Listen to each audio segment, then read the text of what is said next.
The chandeliers sparkled like diamonds in the grand ballroom, and the air was thick with the scent of wealth and privilege.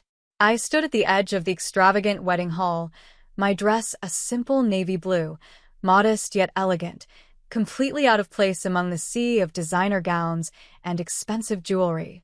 My parents, dressed in their finest, were the stars of the evening, basking in the attention of the rich and powerful. Then it happened. "Ladies and gentlemen," my mother's voice rang through the microphone, her eyes glinting with something cruel. "We want to take a moment to acknowledge someone very special to us." I tensed, already sensing what was coming. My father stepped beside her, a scowl settling over his sharp features. "Our daughter, Ivy," he announced, gesturing toward me. Heads turned, whispers began. Or should we say, the family embarrassment. Laughter rippled through the guests. My chest tightened. "She refuses to accept our ways, our status," my mother continued, feigning disappointment. "Imagine everyone our daughter, working for someone else. A mere employee in a company instead of being part of this family's empire." More laughter. My father smirked. "We tried to give her a good life, but she turned her back on us. Look at her, standing there in that cheap dress, when she could be among the elite." The heat of shame crept up my face, but I forced myself to stay still, to not show the devastation ripping through me. I had known they disapproved of my choices, but this?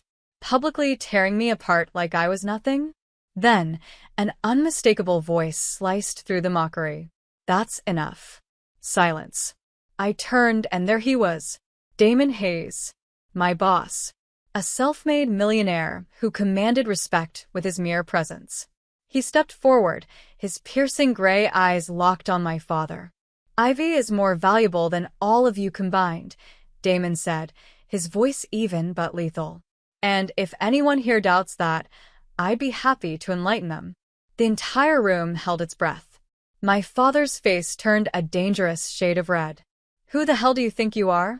Damon smirked, unbothered. "The man who actually recognizes talent when he sees it. Unlike you."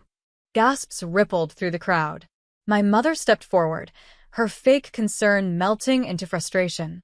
"Mr. Hayes, this is a family matter. You don't need to interfere." "That's where you're wrong," Damon countered. "Ivy is my top executive. She's intelligent, driven, and unlike most people here, she doesn't rely on privilege to succeed." My heart thundered in my chest. Damon wasn't just defending me, he was claiming my worth in front of all these people. My father sneered. "Oh, please. She's just an employee." "A damn good one," Damon interrupted sharply. "And in case you didn't know, I just promoted her to vice president of my company." My mother gasped. My father visibly staggered. The crowd erupted in murmurs. "You're lying," my father spat. "She's not capable of that." Damon chuckled darkly. "Then maybe you should ask the stockholders, considering her strategies have increased our profits by 30% in the last quarter alone." The weight of the moment crushed my parents. Their arrogance, their cruelty, exposed. My father's jaw clenched, his humiliation evident. Damon turned to me, his expression softening. "Ivy, you don't need their approval. You never did." I swallowed hard, emotions warring inside me. Gratitude, vindication, but also sadness. Because even now, I knew my parents would never truly change. "Let's go," Damon said, offering me his arm. And for the first time in my life, I walked away from them without looking back. But this wasn't over. Not yet. The night air was cool against my burning skin as Damon led me outside the grand wedding venue. My heart still hammered in my chest, the echoes of laughter and whispers trailing behind me. The humiliation was raw, but something else burned beneath it. Something stronger. Anger. For years, I had tried to prove my worth to my parents. I had hoped, begged in my silence, that they would see me for who I was, not for what they wanted me to be. But tonight, they had crossed a line I could never forgive. Damon's grip on my wrist loosened as we stepped onto the curb. A sleek black car pulled up, the driver already waiting to open the door. "You okay?" His voice was calm, but I could hear the quiet storm beneath it. I turned to face him, And for the first time, I truly saw the weight of his words back there. Damon Hayes, my boss, my mentor, had stood up for me when my own blood had turned against me. And not just in a simple defense. He had crushed them, annihilated their arrogance with cold, undeniable facts. I will be, I answered, squaring my shoulders. Thank you for what you did in there. His lips quirked into a smirk. You deserve better than that circus. I exhaled, my anger simmering but controlled. They'll never change. You don't need them to, Damon said simply. You're more powerful than you think. His words settled deep into my bones. For so long, I had let my parents' opinions define me, their approval dictate my worth. But tonight was proof I was capable of standing on my own. And now, it was time to show them exactly what they had lost. The following Monday, I walked into my office, my heels clicking against the marble floor with new purpose. The news had already spread like wildfire. My public humiliation had become the talk of the elite circles. But what they didn't know, I wasn't broken. I was just getting started. I sat at my desk, flipping through reports when my assistant, Lauren, rushed in. You need to see this, she said breathlessly, handing me a tablet. I took it and froze. A headline blazed across the screen. Wealthy businessman disowns daughter at wedding, but her boss leaves everyone speechless. I scrolled through the article. It detailed everything. My parents' public disgrace, my position in Damon's company, and how their cruel stunt had backfired spectacularly. The comments were brutal.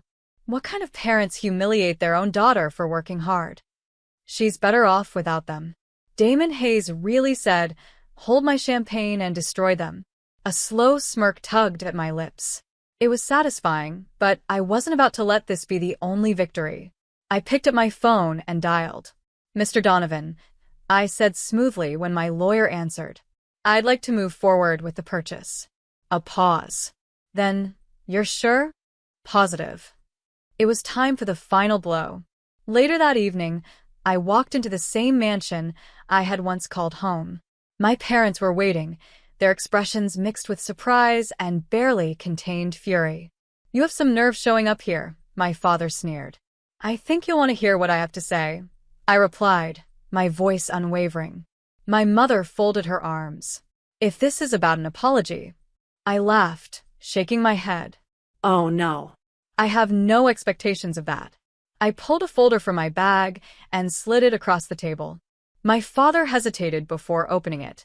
His eyes darted over the pages, and then, what is this? His voice was sharp, laced with unease.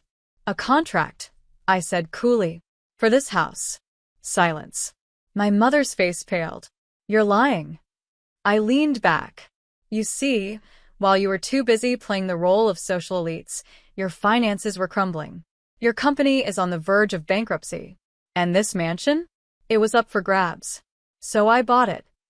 My father's hand clenched into a fist, his face a shade of red I had never seen before. You. I own this house now. I cut him off, my voice as sharp as a blade. And you have a week to vacate. The power shift was so sudden, so absolute, that for the first time, my parents looked small, defeated.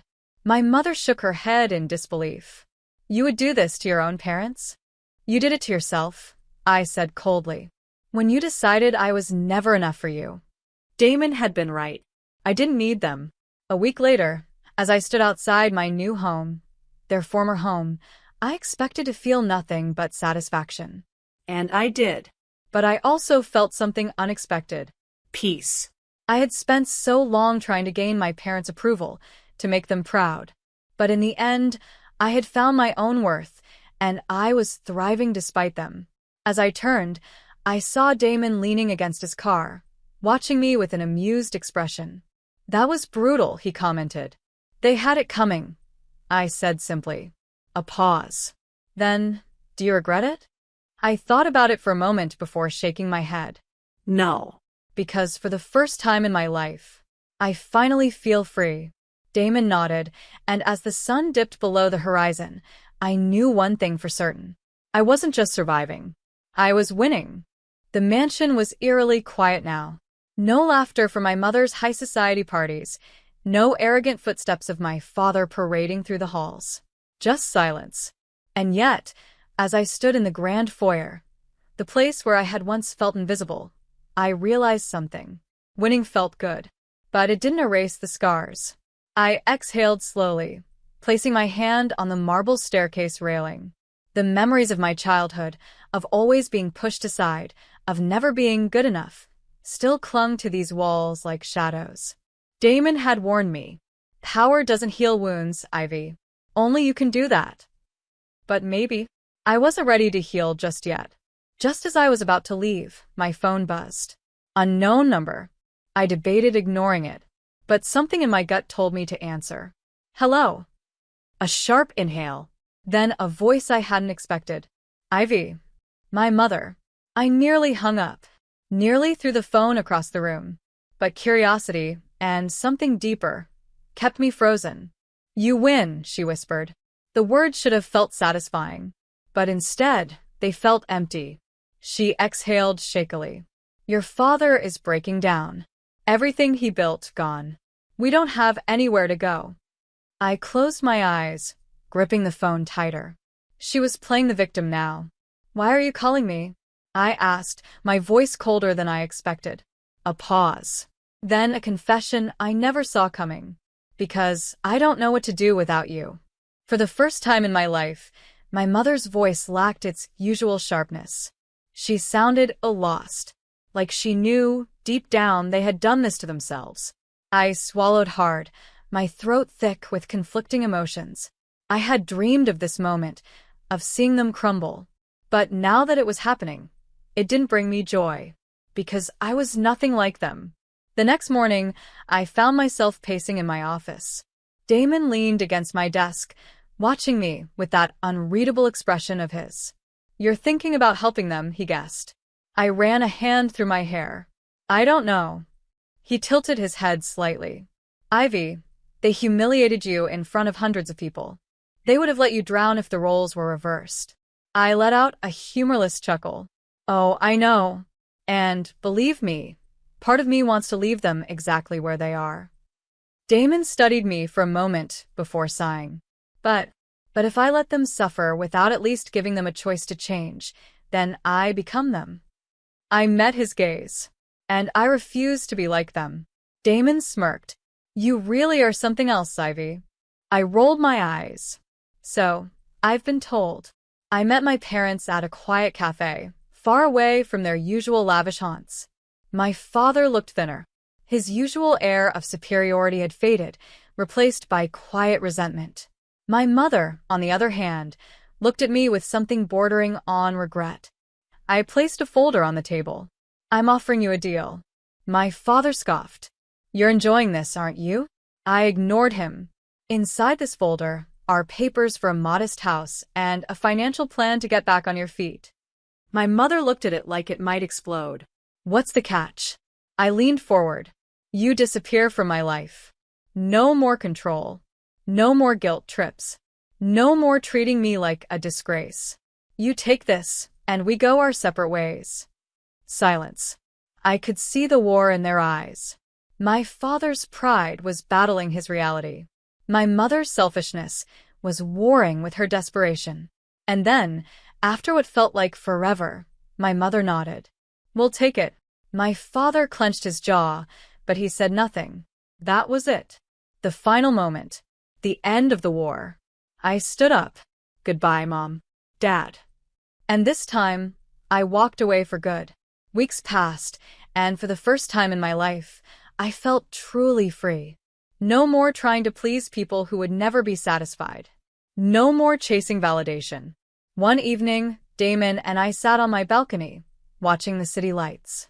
So, he said, sipping his drink, what's next for Ivy Monroe? I smiled. Whatever the hell I want. He chuckled. That's what I like to hear. I turned to him, my heart light. You know, I spent years thinking I needed their love to be whole. But now, I realized I had everything I needed inside me all along. Damon raised his glass. To that, Ivy. I clinked my glass against his. And as I looked out at the city, The world that was now fully mine. I knew one thing for certain. I wasn't just surviving anymore. I was thriving. Days turned into weeks, and the weight of my past slowly lifted. My parents had taken the offer and vanished from my life. I had expected guilt to creep in, but instead, I felt relief. For the first time, I wasn't looking over my shoulder, waiting for their next act of cruelty. And with that newfound freedom, I threw myself into my work. I spent long hours at the office, refining strategies, pushing our company forward. Under my leadership, our latest business expansion had outperformed expectations. Investors were beyond pleased. Even Damon, who rarely praised anyone, had smirked at me and said, "You're making me look bad, Ivy." It felt good, but something still lingered in the back of my mind. A question that I had yet to answer. Who was I, now that I no longer needed to prove anything to anyone? One evening, I left the office late, deciding to walk instead of taking my car. I needed air, time to clear my mind. That's when I saw her. A woman, shivering on a bench near a convenience store, clutching a worn-out coat around her shoulders. She looked exhausted, defeated, like life had been relentless in breaking her down. Something about her reminded me of myself. I hesitated for only a moment before walking up to her. "Are you okay?" I asked softly. Her wary eyes met mine. "I'm fine," she lied. I knew that look. Pride mixed with desperation. Wordlessly, I pulled out my wallet and handed her a few $100 bills. "Get a warm meal. A place to stay."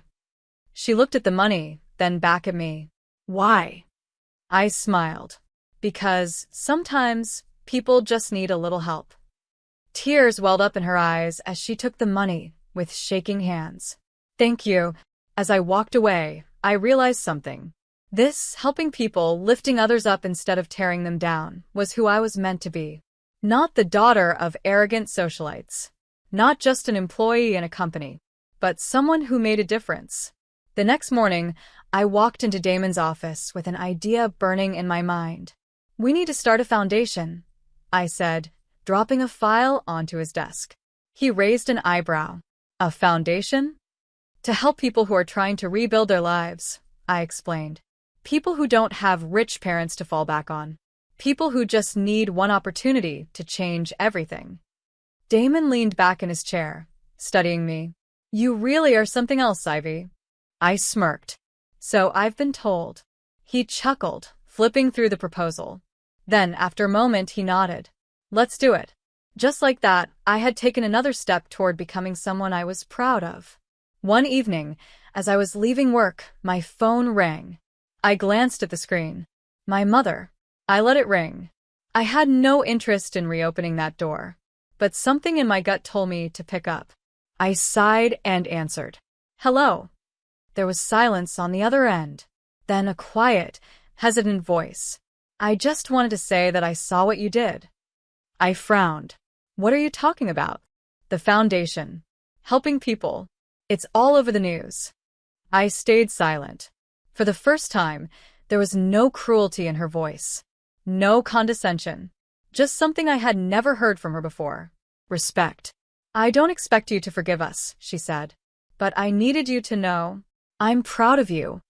A lump formed in my throat. For years, I had craved those words. But now, I didn't need them. Still, I let them sit between us, a fragile bridge where there had once been nothing but wreckage. After a pause, I spoke. "Goodbye, Mom." And this time, there was no anger. No bitterness. Just peace. Months passed, and the foundation took off faster than I could have imagined. We helped hundreds of people get back on their feet, job training, housing assistance, financial guidance. One afternoon, as I was finalizing reports in my office, Damon walked in, leaning against my desk like he always did. "You've built something incredible," he said. I smiled. "It's just the beginning." He smirked. "So, what's next for Ivy Monroe?"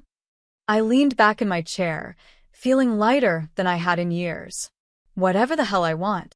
And for the first time, I knew exactly who I was. Not my parents' failure. Not a disgrace. But a woman who had built her own empire from the ashes of their expectations. And that was the greatest victory of all.